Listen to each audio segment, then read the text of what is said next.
What's up, everyone? I've had a couple people reach out to me and I've had a couple conversations about this. Let's talk about the supposed Star Forge in the finale of season 2 of The Mandalorian.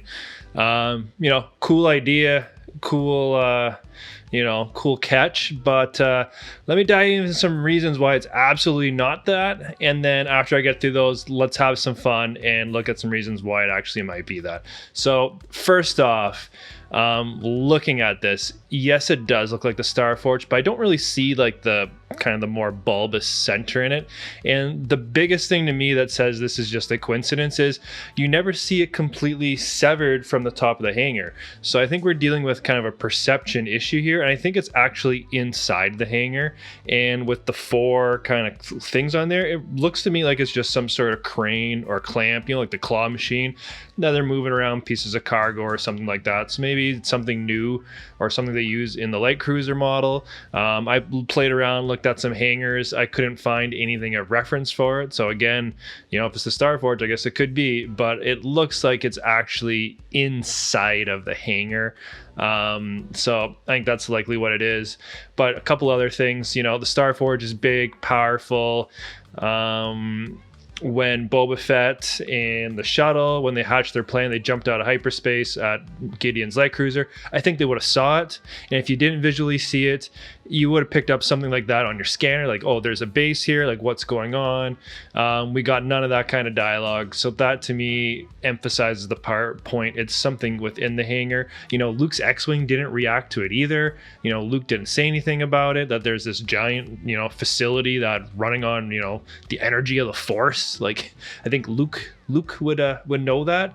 And I think the last thing, that would be a major nod to the Old Republic and canonizing some significant plot threads from that. And I don't think they would do that as a throwaway thing in The Mandalorian. And again, maybe it's not necessarily throwaway, which I'll get into in my second part of reasoning here. I think they would want to have some sort of Old Republic show or movie teed up if they were going to start maybe sprinkling in those details. So that's why I think it's, it's a interesting idea. I just don't think that's what it is. But now let's flip the script. Let's have some fun. Why is the Star Forge? Number one, it always bothered me that they were able to find the coordinates to Moff Gideon's light cruiser. Like, is he stationary the whole time? Is it somehow able to track him through space? That part I didn't get. And if it's the whole thing, we got his coordinates where he's sitting. If he was stationary, why is he stationary in that little quadrant of space? It almost make you think that there is something there. Obviously he's not on a planet. There's something there. Maybe he's protecting or something like that, which would be, the Star Forge would be something significant he wants to keep tabs on. Number 2, he has an army of dark troopers, but we don't really see that he has any type of manufacturing capability we've seen. Obviously, he can have some sort of factory, or they contract out one of the big manufacturers to make it. But given the Star Forge's history in making ships and droids, maybe they found it, fired it up in the first test run. They pumped out those dark troopers. That'd be pretty cool. Another reason, I know in The Rise of Skywalker, we got kind of a, wishy-washy, lame answer on how Palpatine built up that final order fleet. It was kind of the supporters of the Sith Eternal, whatever you want to call it, and they had political funding and people were smuggling parts and blah, blah, blah. And over the 30 years, they were able to build all it together. It'd be a lot cooler answer if, Thrawn or Gideon found the Star Forge and got control of it, worked out the kinks, got it up and running, and then they built Palpatine's fleet. People want to say they're going to retcon those sequels. Don't hold your breath. I don't think it's ever going to happen. But what they can do is, like they did with the Clone Wars, weave some storylines in there to make those sequels maybe resonate a little bit more with fans who, kind of didn't really appreciate them.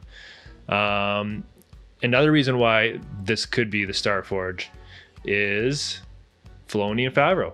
They have been weaving in awesome fan service, right?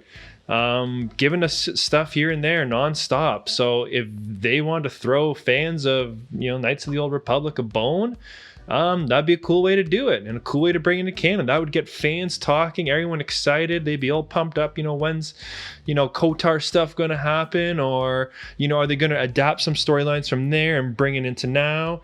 That'd be, I think a lot of fans would love if they went that route. And thirdly, plot wise, this gives Thrawn something juicy to be his big plan or weapon. You know what I mean? Like, yes, he's the tactician. He could have his couple fleet of Star Destroyers, and he's hard to take down. Again, this is a TV size event. I know they're going to culminate in something big, but I really can't see the battle being like, the Battle of Endor or the Battle in Exegol. I hope I'm wrong, but I can't see it being at that scale. But if it was, the Star Forge would be a perfect way to do that. If Thrawn did get control of it, they started firing it back up, fixing it, whatever they got to do to get it running again, and he started pumping out ships, Star Destroyers, whatever it is, old Sith ships. That'd be pretty crazy. So yeah, that's my thoughts. Again, my earlier points, the not so fun ones, I think it's totally bogus. I think it's just a perception, weird perception issue with it hovering over the hangar door and being able to see outside. I think it's totally inside the hangar. But I hope I'm wrong. There's definitely some cool stuff out there. So let me know in the comments. Do you think that's the Star Forge, or do you think it's just complete coincidence? Give this video a like. Please subscribe for more content, and we'll see you all in the next one. Peace out, everyone.